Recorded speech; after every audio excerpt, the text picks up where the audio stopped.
Black girl's dad visits school and discovers a disturbing truth. He's forced to call 911. For a Western family looking for a top-notch school in a dynamic area, Brimfield Elementary had everything, where their daughter Maya's behavior abruptly transformed and she could at last thrive. Her father James Brown's covert study of the school cafeteria revealed something with her new teacher that would shake him to his very core and permanently alter the perspective of the world before we descended. An innocent child would never see it. Into this startling narrative that will chill your spine and cause you to consider who is actually imparting knowledge. A comment below where you are seeing from today in our classrooms. If you enjoy this narrative, remember to. As James and Jasmine Brown strolled hand in hand down the concrete steps, the autumn air conveyed a clear exhilaration. The bright light of BMF Elementary School flowed onto the well-kept grounds, inviting parents for the annual nighttime conference. Their footsteps resonated across the corridor adorned with children's artwork, every item attested to the creative energies permeating these Western classrooms every day. This was not only another parents' evening celebrated their choice to relocate to this rich, varied community too.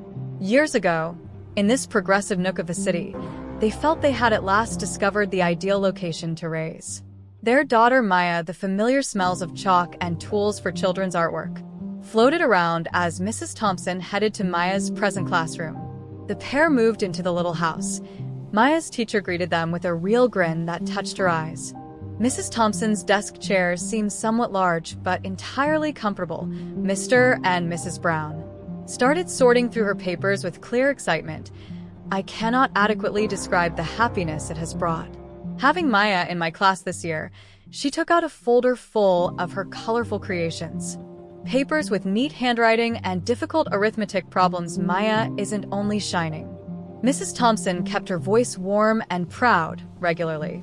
At the top of her class in reading comprehension and arithmetic, her real uniqueness is her leadership quality. The other kids naturally find appealing in group. James and Jasmine exchanged proud looks as Mrs. Thompson presented story after story of Amar's accomplishments. Her daughter's analytical mind, her compassion for students whose natural curiosity, each aspect verified what Mrs. Thompson noted last week. They already knew about their tiny daughter and were filling her with fresh pride. Maya noticed several of her classmates failing and set up a study group for our multiplication tables. She is always thinking of others while pushing herself to improve, therefore she is helping them. Mrs. Thompson's eyes were somewhat misty as the conference drew to an end. I will be missing Maya in my classroom, she said, but I know she will still be radiant in her new classroom. Just then a woman with shoulder-length golden gray hair knocked on the door, broke off their talk. Entered, her smile wide and kind. I hope I'm not interrupting, she said, but I had to introduce myself since I knew the Western were here. Mrs. Thompson brightened. Mr. and Mrs. Brown, this is Susan. Excellent time. Miller will be Maya's instructor beginning tomorrow. Susan Miller moved forward, warmly extended her hand. I had heard so much amazing things about Maya, she mentioned, her voice bursting with what Mrs. Thompson has been singing in the teacher's lounge. What would seem to be real passion. Months, I can't wait to have such a brilliant little mind in my classroom. James and Jasmine felt their hearts brighten even more. Susan Miller exuded professionalism and compassion for her. She instantly made them comfortable and discussed her teaching philosophy, her enthusiasm for the next term, and her intends to develop every student's unique ability based on Maya's academic record is amazing, Mrs. Miller stated, but what truly thrills me is learning about her leadership abilities. We will be doing more group projects this year, and I believe she will truly flourish in that. Surroundings as they got ready to say Mrs. Miller's farewell words hung in the air, and I am eager to see Maya tomorrow. I just know we will have an incredible year walking out of the university. James and Jasmine were immensely happy. The evening had proven everything they had hoped for. When they choose our school, committed teachers created a loving environment, and their daughter could really thrive. The drive home and passionate discussion about Maya's successes welcomed home by their porch light as they arrived into their driveway, where their daughter eagerly awaited word about the encounter. Maya sat cross-legged on the Living room couch, her preferred book momentarily lost as her parents arrived. At 10 years old, she was already displaying traits of the clever, sensitive, curious young woman she would become. About her surroundings, thus, she inquired, bouncing slightly on. "Mrs. Thompson said about me." James grabbed her up in his arms. "The pillows what?" Turning her around, she laughed, only saying, "You're the most incredible pupil she's ever had," he said, setting her.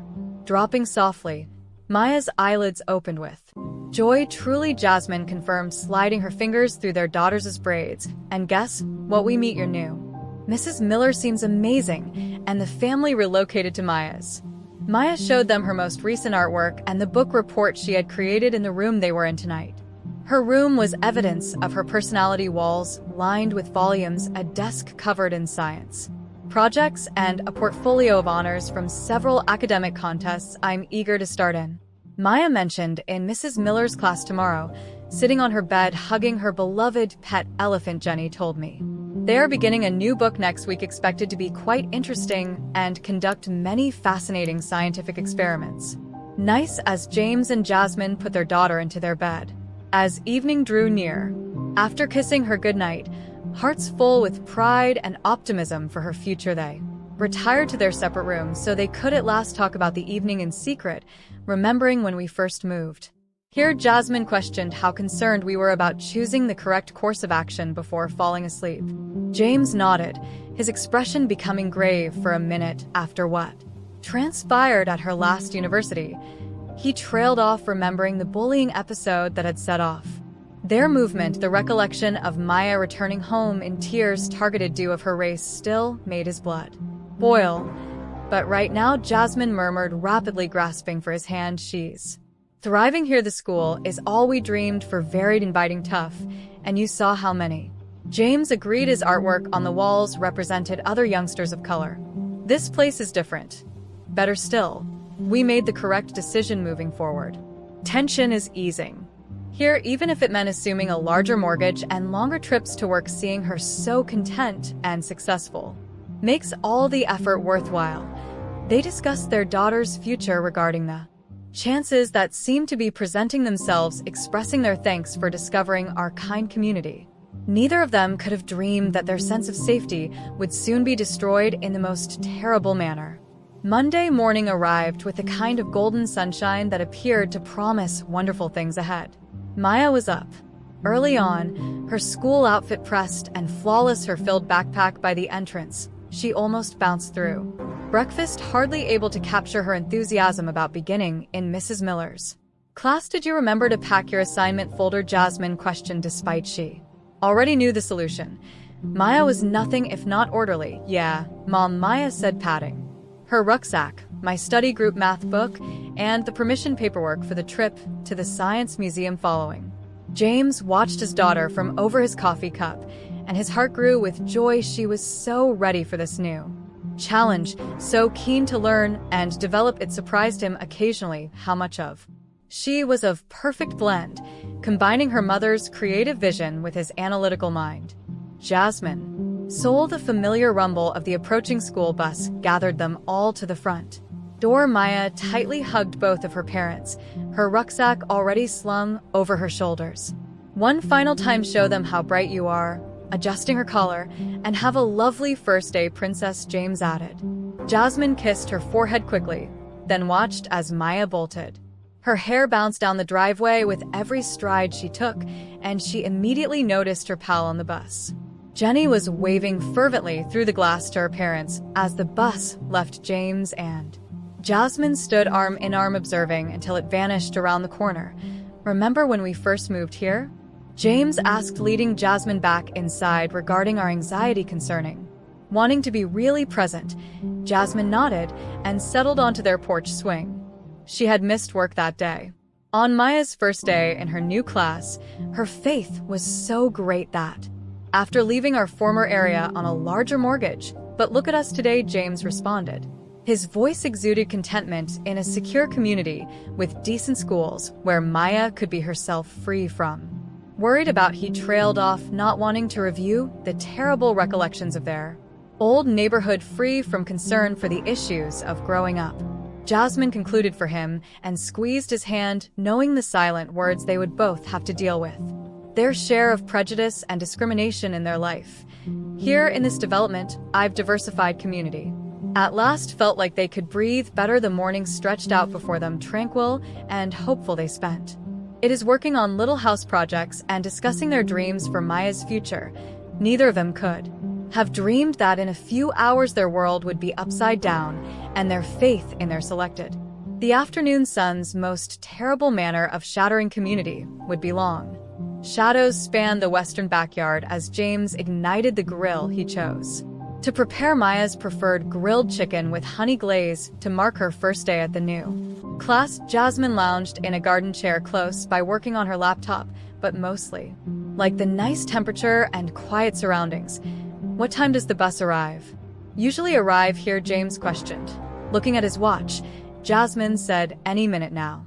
Closing her laptop, Mrs. Rodriguez is sure enough to be quite exact with her path. Soon they heard the children's voices could be heard as the school bus stopped at their street's corner. Familiar sound. They could also hear laughing drifting on the breeze, the usual noises of another school day ending. Jasmine sat up straighter in her chair, laying aside her work entirely. There comes our young princess, screaming loudly as Maya's figure showed up at the end of the driveway and asked how your day went, but unfortunately something was off. Instead of sprinting to the backyard as she typically did, overflowing with tales about her day, Maya passed right by the garden. Her head was down her shoulders, bent in a way so different from their usually assured daughter that both parents experienced an instantaneous stab of.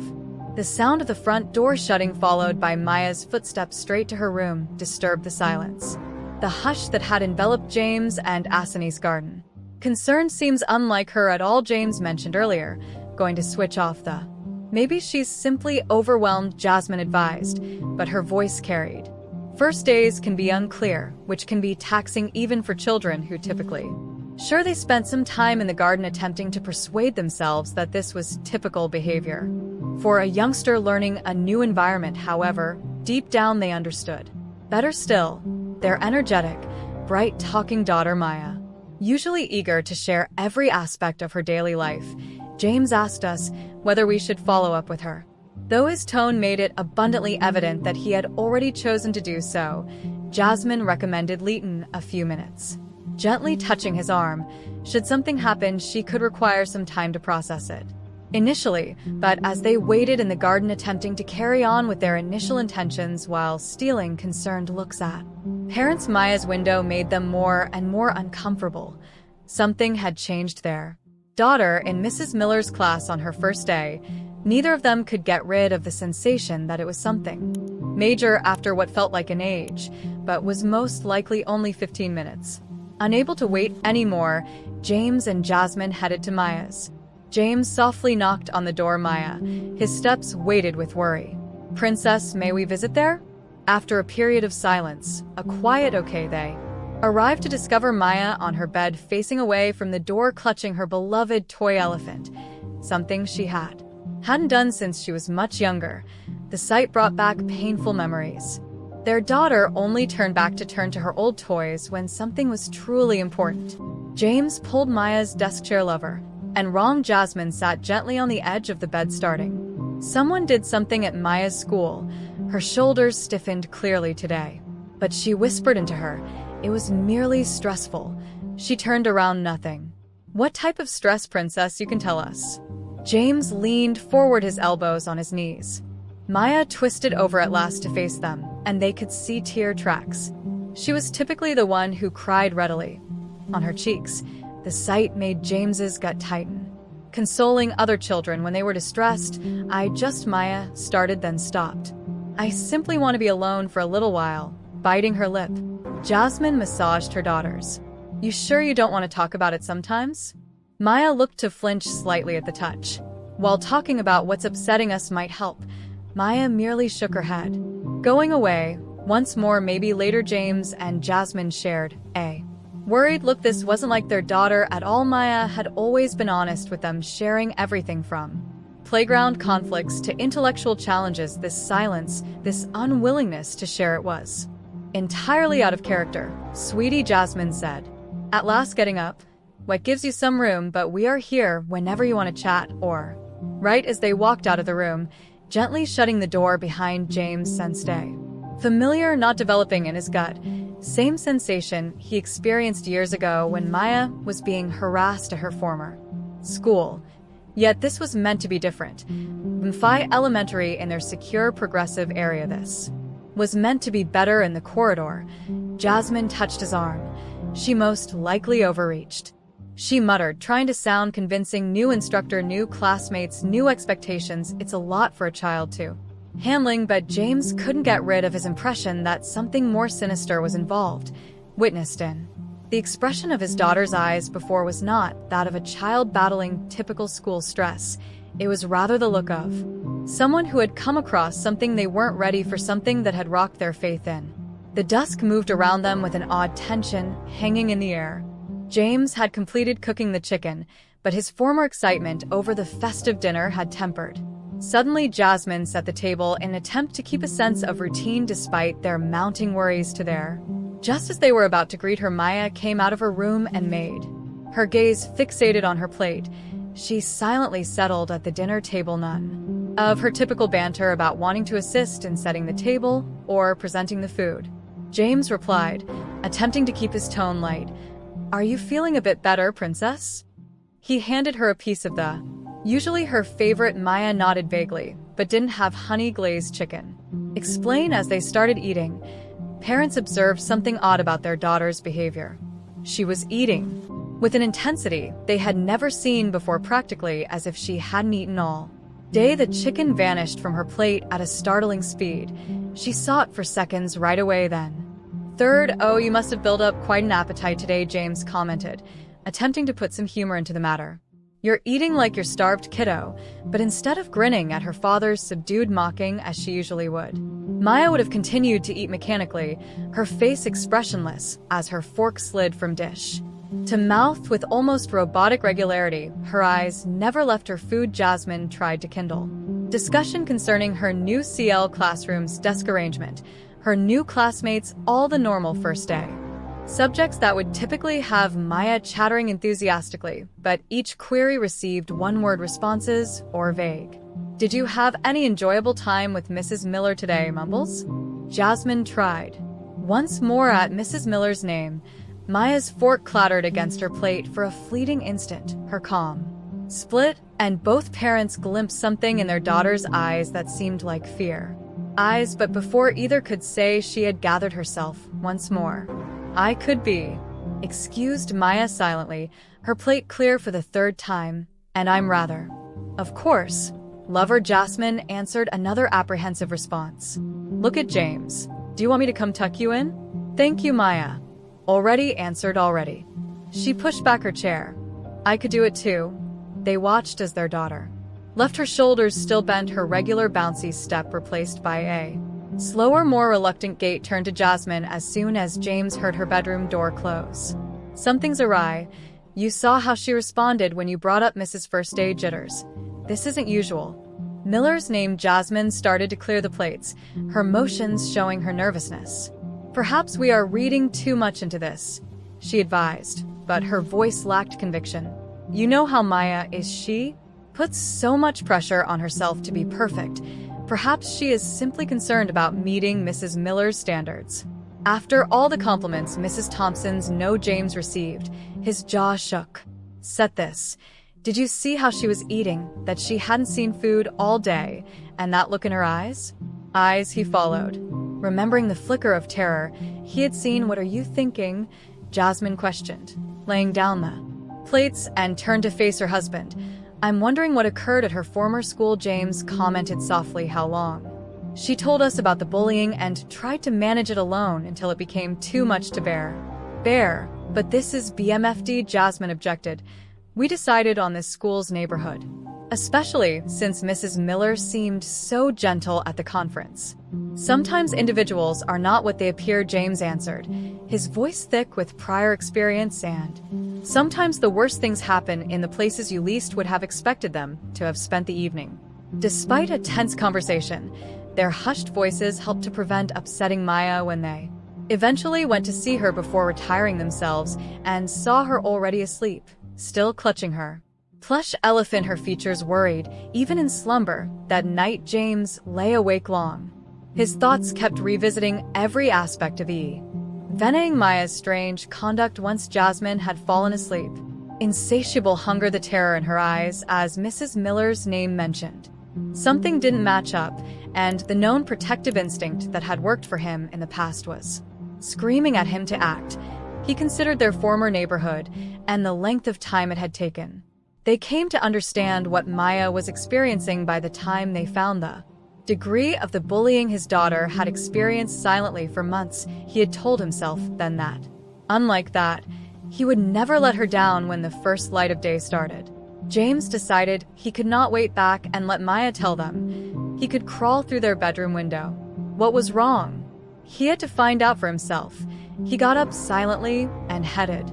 Early than usual in his morning ritual, Jasmine stirred, and he was already dressed for labor. I thought I would drive Maya to school today, he answered dismissively as Jasmine handed. He looked inquisitively, giving her some more help. You knew. Jasmine smiled, touched by what she, thinking it as a kind gesture from a parent. Honey, I'm sure she'll value. James, however, had no intention of reporting to work after dropping Maya off. He'd previously emailed his office that he would be taking another personal day. His actual goal was to stay at the school and watch to see what was upsetting his daughter while she ate breakfast. James watched Maya attentively. She seemed somewhat less nervous than the evening before, but still not herself when she agreed to be driven to school, but none of her calm. Okay, none of her. Usually, the journey to school was mostly excitement about spending more time with her dad. Silent James tried to talk to Maya, but she stayed quiet, watching the familiar streets of their neighborhood pass out the window. As they neared the university, he observed her starting a worried behavior by fidgeting with the strap of her bag. She had grown during the bullying in her former school. You know, you can tell me everything, right, princess? He remarked as they arrived at the place designated for school drop-off things at. All Maya stared at him suddenly, and for a while she considered she might open, but rather, she simply nodded, gave him a brief hug, and got out of the car. He watched as she headed toward the school entry, notes her seeming minor hesitation before entering instead of avoiding the. James waited until most of the other parents gone before spotting a parking location with a clear view of both. He texted Jasmine quickly, saying he had arrived at work safely, and then concentrated on the playground and the cafeteria windows. Little did he know that in for what he expected would be an uneventful day of observation would turn out. Just a few hours would cover something considerably more upsetting than anything he could have. From his vantage point in the parking lot, James could clearly see the main portions of the school positioned. His car is precisely close enough to see plainly, yet far enough away to prevent drawing attention. As a father, his presence wouldn't cause immediate suspicion, but still, the morning passed slowly, and he had to be cautious. During the first recess, he could sometimes catch peeks of pupils walking between classrooms through the expansive windows. Watched closely as kids dumped into the playground, his heart dropped slightly when he saw Maya with a small gathering of pals, obviously playing their regular games. She was giggling, even as she engaged two other girls in jump rope. For any casual observer, she would have looked exactly natural, another content child savoring recess with her friends, but James sensed the faint indicators that others would overlook. How her laughing appeared to fade too rapidly, how her eyes kept darting toward the school building, and she lingered at the perimeter of the playground instead of merging the larger groups in the middle, as she typically did. Nonetheless, there were no clear indication of bullying or abuse. No other pupils were avoiding her or treating her poorly. If anything, her peers seemed to be looking for business, exactly Mrs. Thompson had mentioned during the parent-teacher conference. James found himself growing more perplexed as the morning went on. He had anticipated to see something substantial, encounter or occurrence that might account for Amar's behavior the evening before. Everything seemed normal.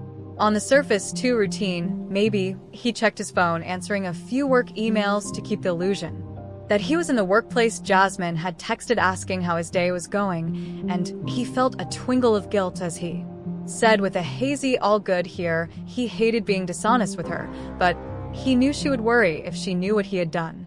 Was doing as lunchtime drew near James's focused memory. Maya's odd dinner the night before, how she had eaten, as though she would have been starving. Could something be? Lunchtime saw other students grabbing her food, therefore preventing her from. Lunch timing was something he understood well. Maya had often mentioned how her class had the second lunch period following the third graders, while he saw the first group of students gather into the cafeteria. James decided, based just on observation from outside wasn't enough. He needed to approach to observe exactly what was happening during.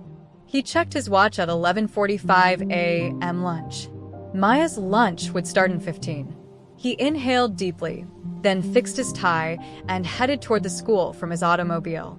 As James reached the main door of the institution, he pushed himself to seem laid back, nodding to a passing instructor who identified him from the parent conference held the evening before. The familiar aroma of school, a blend of heated bread rolls and something most likely meant cafeteria cuisine, floated across the hallways.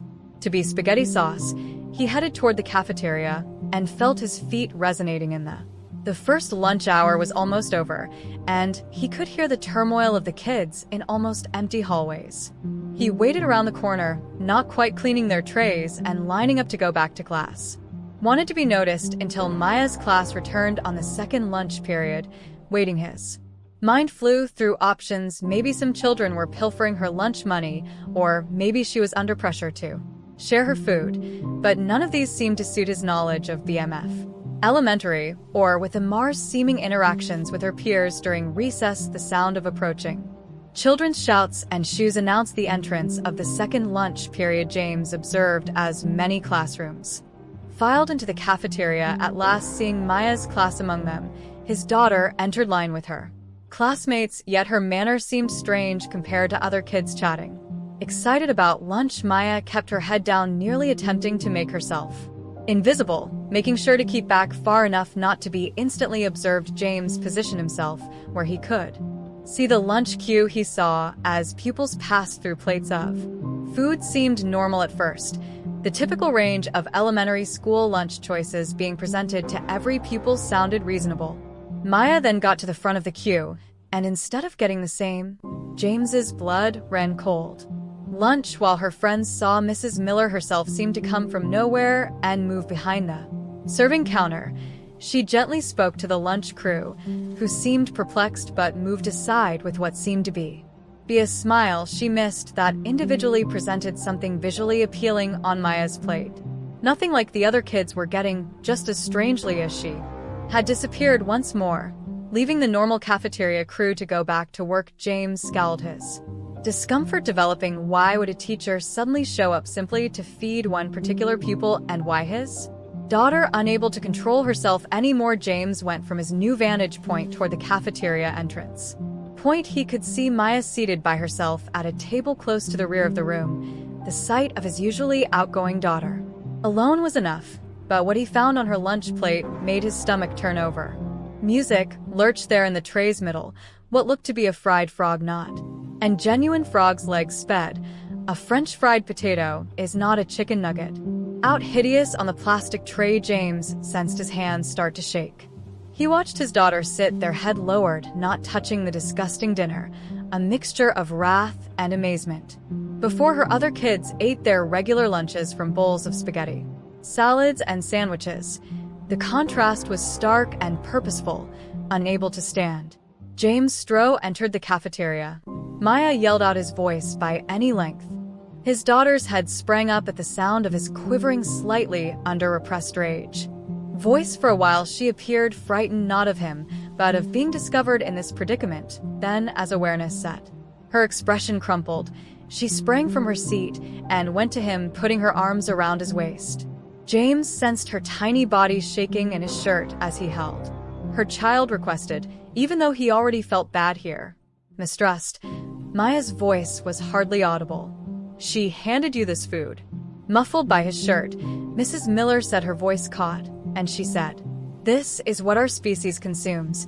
The words hit James like a physical blow, then gazed once again at the hideous Dinner on the plate, then sensed something inside his daughter's tear-stained face. Destroy all the faith they had in this institution, as they had discovered a safe haven for their daughter, and all fell down in that instant here in their purportedly progressive area in their well-picked school. Their 10-year-old daughter had been treated to an act of racism so obvious, so terrible it took his breath away, and it had come not from other students but from a teacher someone was meant to be guarding and raising his young child. Observing the cafe, saw other students starting to watch, some with uncertainty, others with, on their faces, what seemed to be guilt, as if they knew something was wrong but had been too scared or unsure to speak out. The reality of the circumstances hit him full force. This hadn't been a one-time occurrence based on behavior. Maya's insatiable appetite at supper, her avoidance to discuss classroom, it all made terrible sense. Now his daughter had been suffering 2 days in this manner, in stillness, exactly like she had experienced in her former school, but this time things would be different. He was here to saw it first, and he would ensure that there were repercussions. With hands quivering from barely under control, James grabbed his phone and felt Maya still grasping his waist, her petite figure. The restaurant had become oddly quiet, the usual lunch hour turmoil replaced with shaking against him. James maintained one arm defensively about his while whispers and stare, calling 911. Daughter. When the operator responded, battled to keep his voice steady. I have to document a hate crime at Brimfield Elementary School, said his voice carrying throughout the still cafeteria. I need cops here since instructor is purposefully feeding my black daughter inedible food and making racial remarks. The operator's voice sounded professional right away. Kindly send police to your address, sir. Stay where you are. James should come minutes after the call ends. Princess, I need you to come with me, okay? We will wait in the knelt down Amar's level. Looking into her eyes. Automobile till the cops show up. Maya nodded, wiping tears from her cheeks as they turned to leave the cafeteria. James observed numerous students had brought out their phones, probably observing the situation. Good, he thought, let there be evidence. Dad, Maya muttered as they moved across the hall. I'm sorry I didn't tell you yesterday. James's heart clutched. No, baby, he said firmly, gripping her hand. You have nothing to be sorry for. This is your fault here. Nothing. As they arrived to James's car in the parking area, he assisted Maya in sliding into the passenger seat. He could see was clearly still shivering. He reached for the emergency blanket from his trunk and covered her shoulders. Stay here, Princess remarked. Make sure she is secure. I need to go back inside and chat to some people, but promise I will be where you can see me all the time through the windows. Maya nodded, holding the blanket. She questioned in a tiny voice around her, are they going to make Mrs. Miller leave? James answered firmly, she's. I swear, as James slammed the car door, never going to harm you or any other child again. Inhaled deeply, steeling himself for what was to come. The wrath he had been storing threatened to explode, but he had to manage this the right way since he knew he had to keep under control for Maya's benefit. James strode back into the school building using deliberate steps. Now most pupils were still in the cafeteria or their classes.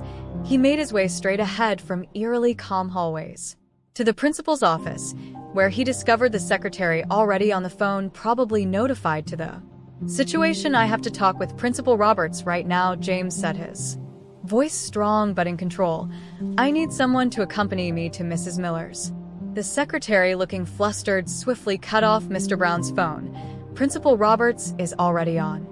His approach to greet you should be here, as though on cue. Principal Roberts rounded the corner, his face somber, and started. I've just been told of a problem in the cafeteria. I went to Mrs. Miller's classroom. James cut off his voice, so lacking a forum for conversation. The man hesitated momentarily, then nodded. Accompany me, he said. Following them down the hall, they discovered Mrs. Miller in her classroom, coolly organizing papers on her. She hardly looked up, her face wearing an expression of like any other school day when they arrived. Little irritation at the interruption, Mrs. James reported, his voice shaking with controlled fury. Could you kindly explain why you gave my daughter fried frog for lunch? Mrs. Miller's answer was cold in its simplicity. She faintly grinned, still not making eye contact. Could you kindly leave my classroom? I'm working here. The contemptuous attitude, the total lack of appreciation of what she had done, almost more than James could handle. His hands tightened at his sides as he battled to keep his cool. He repeated his voice. Rising slightly, is that what you call purposefully terrifying a 10-year-old youngster? Is that what you call pushing my... Mrs. Miller finally looked up her daughter, who was going hungry while making racist remarks on what our kind consumes. Phrase cold and unchangeable, Mr. Brown. I'm not sure what you mean anymore if... I will not excuse you. You will excuse me. James cut her off, stepping forward. I will not excuse you traumatizing my child or your obvious racism. I absolutely won't pardon your attempts to act as though this isn't happening. Principal Roberts, who had been... Mrs. Miller finally murmured softly beside the door. These are really serious charges we require. Before he could complete, they heard footsteps in the corridor. The police had arrived too. Officers showed up in the classroom doorway, instantly altering the dynamic of the space one was using. One of the younger black officers introduced, while the middle-aged white officer with graying hair at his temple. Himself as Officer Jordan answered a call on a possible hate crime. Looking across the room, the senior cop pointed out Mr. Brown. James went forward. I called concerning my daughter as he was having trouble keeping his voice steady. The older cop, Maya, drew out a notepad. Could you clarify what happened? James started narrating the incidents from Amar's strange conduct. The earlier evening before his discovery at the cafe, he observed Mrs. Miller's smile grew somewhat, particularly when the elderly policeman's visage revealed traces of doubt. So, you're implying that the elder cop inquired, his tone suggesting that the teacher purposefully fed her daughter fried frogs. Exactly what I'm saying, James, is disbelief and racist remarks about it. Expressed his rising annoyance with my kid seated in my automobile, right now traumatized from being exposed to. After 2 days of this woman's prejudice, the elder officer turned to Mrs. Miller. Ma'am, how do you respond to these claims? Mrs. Miller's face turned into a facade of naive care, which is absolutely absurd. She replied, her voice full of phony seriousness. I would never act in such manner. Mr. Brown is obviously clearly overreaction to what James believed was most likely a simple misinterpretation. Watching Spike at her cavalier disregard of the circumstances, he could observe the elder cop already starting to nod along. With Mrs. Miller's account of events, he momentarily felt the same helpless wrath he had gone through so often before when dealing with institutional racism, but then Officer Jordan spoke. Jordan, the Mr. Brown cop, said. His voice was calm but forceful. Might I talk to you discreetly for a moment? James followed Officer Jordan into the corridor, leaving Mrs. Miller with. As soon as they left Officer Jordan, the other officer and Principal Roberts's professional manner softened somewhat. Tell me everything once more, he said silently, every detail, regardless of how small. Something in the officer's voice let James know he was actually being heard for the first time. He related everything once more. Maya's behavior alters his monitoring, and the terrible discovery in the cafeteria. Officer Jordan questioned. Yes, James answered. The tray. There is still proof in the cafeteria. Should still be there, and Officer Jordan nodded grimly as students captured on their phones. They strolled to the cafeteria, which had been empty of kids, but not yet spotless on the table Maya had used. Been sitting the dish calmly, untouched, with its hideous contents, as Jordan snapped pictures. His face became more and more serious as his department produced camera footage capturing the facts. This is he. Started, then ceased to shake his head in disdain. This is beyond. When the senior officer showed up and seen the unacceptable, he radioed his friend to join them in the cafeteria. Evidence for himself, his former mistrust started to diminish the actuality of. Given such hard evidence, it is impossible to dispute what they were dealing with. Officer Jordan said, taking care of his partner, we must interview the cafeteria personnel to obtain access to any surveillance camera, and we need statements from witnesses of the elder officer, nodding his professional training. Now that there was obvious evidence of misbehavior, together, they went back to Mrs. Miller's classroom, where her haughtiness started to crumble as she understood the tide had turned. Susan Miller. Officer Jordan said you were under arrest for committing a hate crime. You had the right to remain silent while Mrs. Miller was being hauled away under handcuffs. Her former calm totally broke, and she started to object loudly, her true personality at last showing through. Benevolent professional respectability she had buried behind James watched as she was guided out of the building, experiencing a complicated range of feelings, relief from her being held responsible, anger at what she had done to his daughter, and felt great anguish at the possibility of such prejudice in a place where kids ought to feel safe. The journey home. Maya still covered in the emergency blanket intake. Passenger seat. James had called Jasmine from the school.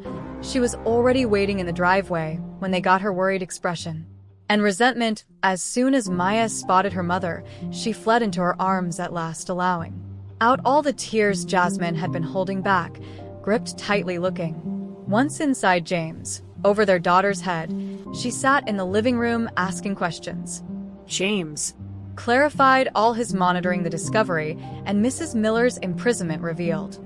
With every detail, Jasmine's countenance changed from extreme fear to deep. "Why didn't you tell us yesterday?" baby Jasmine asked softly, stroking a mark. "I considered maybe I deserved it," Maya said, producing both parents' hearts to break. Mrs. Miller mentioned that's what others like us consume, so I reasoned perhaps I was being too delicate like at the previous school. "No, Princess," James responded, firmly kneeling in front of his daughter. "You never deserved this. Mrs. Miller did absolutely totally wrong, and it says nothing about you and everything about her." Jasmine drew Maya nearer. "You are perfect precisely as you are," she replied, her voice full of passion. "You never have to accept someone treating you like you are less than the magnificent person." James saw a great guilt weighing on.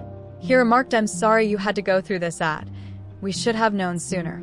All later that evening, once Maya had at last nodded off, James and Jasmine sat in their kitchen, cups of unadulterated coffee cooling between them. The day events seemed strange, like a dream they couldn't quite shake off. "I find it hard to believe what happened here," Jasmine mentioned, her voice hollow. "We assumed we would find somewhere safe, somewhere better." James stretched across the table to grab her hand. "And we carried out what we believed to be best," he said gently.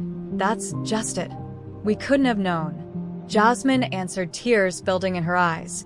"We cannot really know which neighborhood we should move to.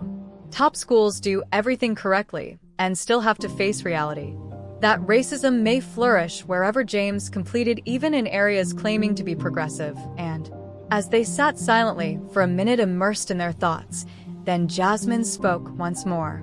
"Stronger. What should we do now?" James advised strongly that we ensure Mrs. Miller faces repercussions for her actions. "So, we ensure that the institution carries actual modifications to stop this from occurring to any other child. Most crucially, we enable Maya to recover from this. And we stay," Jasmine added. "We show Maya that we do not let them drive us away. Can confront this together. We don't have to run." James nodded, grasping her hand. "We show her she will always have us in her life, and she is stronger than their hate." Corners sat there in their kitchen, hands over the table. They understood that the path ahead would not be simple. There would be court fights, challenging dialogues, and the lengthy process of guiding their kid in reconstructing her self-worth and sense of security, but they also understood they would tackle it together as a family, transforming this terrible event into a teaching moment on defending what's right about the need of standing out against injustice, and about not allowing hate to prevail. Justice, most crucially, would ensure Maya understood she was loved, valued, and deserving of respect, not despite who she was, but because of who she was, and they would keep fighting for a time when no child would have to go with what she had gone through, where the promise of equality and safety wasn't only a front covering more profound prejudices. Disclaimer: this channel stands against all forms of intolerance, discrimination, racism, and violations of human rights. The stories shared here are original creations, developed to encourage reflection, understanding, and constructive dialogue. All content is produced with a commitment to respecting diversity and honoring human dignity.